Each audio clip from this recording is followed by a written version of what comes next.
নমস্কার, আমার চ্যানেলে আপনাদের স্বাগত। আজ ভাবছি একটু লসুনি মেথি বানাবো। মেথি শাকটা অনেক দিন আগেই রাখা ছিল ঘরে, বাজার থেকে আনা হয়েছিল। তাই ছোলার ডাল মানে গতকাল রাতে আমি ভিজিয়ে রেখেছি। সেই ছোলার ডালটা আমি সামান্য পরিমাণ তেল দিয়ে এটা একটু ভেজে নেব। এখন ছোলার ডালটা দিয়ে দিয়েছি, ছোলার ডালটা ভাজা হচ্ছে।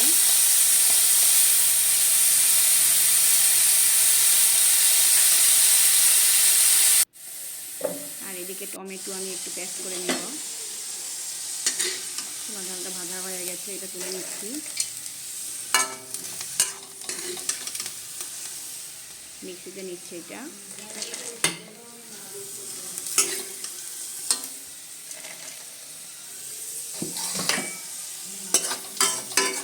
সবটা ছোলার ডাল মিক্সিং জারে তুলে নেব।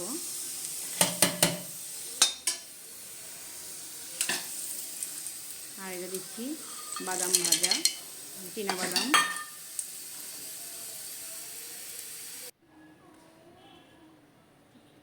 আর এদিকে কড়াইয়ে সামান্য পরিমাণ সরিষার তেল দিলাম,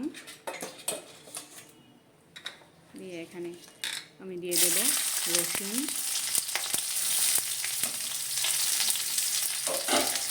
রসুনটা হালকা ভেজে নেব যাতে এটা না পুড়ে যায়। তেলটা আমি কমই দিই, কারণ প্রতিদিনকার খাওয়ার মধ্যে তেল দিলে অসুবিধা।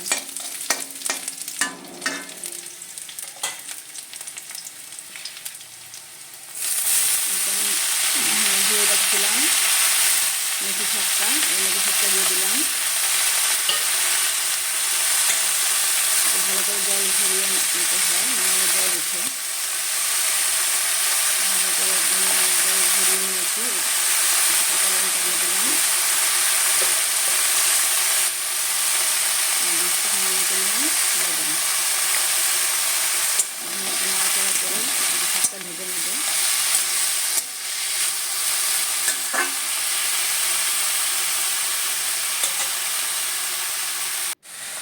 আর ওইদিকে যে ছোলা ভাজা, বাদাম ভাজা, এটা একটু জল দিয়ে মিক্সিং জারে পেস্ট করে নেব। মিক্সি পেস্ট করে নিচ্ছি। আর এইদিকে মেথি শাকটা ভাজা হয়ে গেছে, হালকা মতো ভেজে নেব।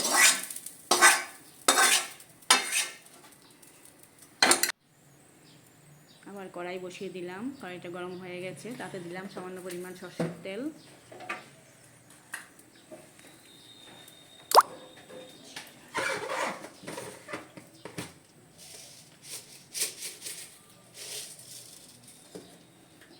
তেলটা গরম হয়ে গেছে, এখন তাতে দেব সামান্য পরিমাণ জিরে।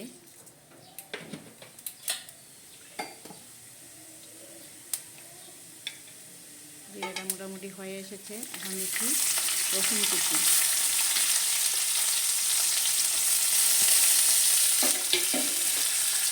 একটু হালকা ভেজে নিচ্ছি।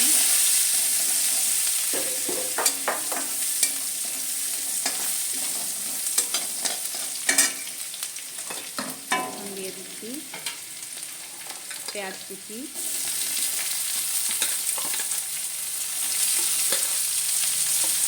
এটা একটু হালকা ভেজে নেব।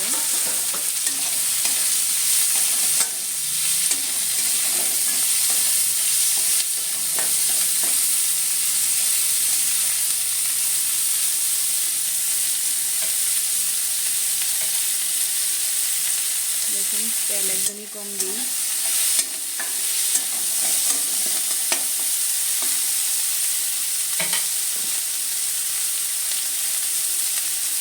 এখন দিচ্ছি জিরে গুঁড়া, ধনে গুঁড়া,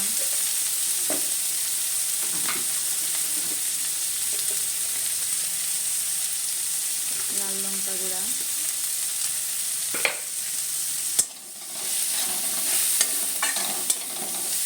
যাতে পুড়ে না যায়, নাড়াচাড়ার মধ্যে রাখতে হবে।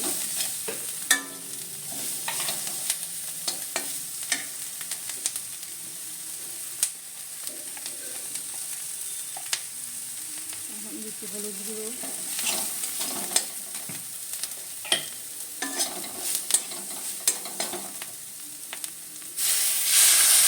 টমেটো পেস্টটা দিয়ে দিচ্ছি। মিক্সিং জারে টমেটো পেস্টটা করে রেখেছিলাম, সেটা দিয়ে দিচ্ছি। যেহেতু টমেটো পেস্ট করে নিয়েছিলাম, সেই পেস্টটা দিয়ে দিচ্ছি। এখন দিচ্ছি লবণ, স্বাদ মতো লবণ দিতে হবে।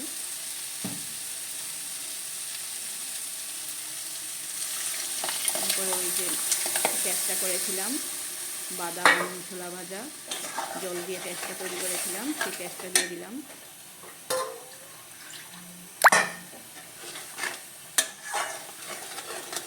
ভালো করে একটু নাড়াচাড়া করছি। এটা মিক্সিং জারটা ধুয়ে বাকি জলটা দিয়ে দিলাম।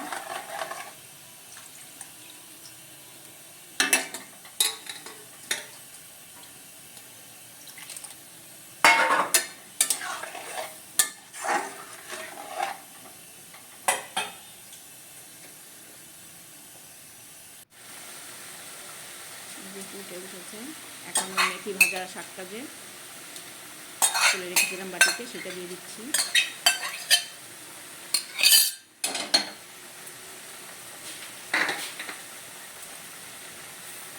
দিয়ে দিচ্ছি সামান্য পরিমাণ চিনি। চিনি যারা খাবেন তারা দেবেন, না দিলে হয়।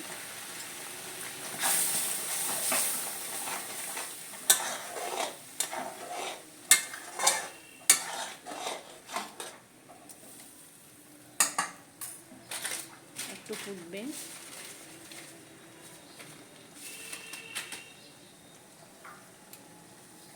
এখন দিচ্ছি কসুরি মেথি। কসুরি মেথিটা একটু হাতে ঘষে দিতে হবে ভালো করে। মোটামুটি হয়ে গেছে, এখন নামিয়ে নিচ্ছি। দেখুন কি সুন্দর হয়েছে তরকারিটা, খুব সুন্দর কালার হয়েছে। লসুনি মেথি, এটা ভাতের সাথে রুটির সাথে খাওয়া যায়। রুটির সাথে তো দারুণ মানায়, ভাতের সাথেও মানায়, রুটির সাথে আরও দারুণ মানায়। আজকে আর রান্না করেছি ডিমের ঝোল, মৌরলা মাছের চচ্চড়ি, আর ওই যে লসুনি মেথি, আর ভাত রান্না করেছি। এই দিয়ে আজকে খাওয়া হবে। ভিডিওটি তাহলে এখানেই শেষ করছি। তাহলে আপনারা ভালো থাকবেন, সুস্থ থাকবেন এবং সাবস্ক্রাইব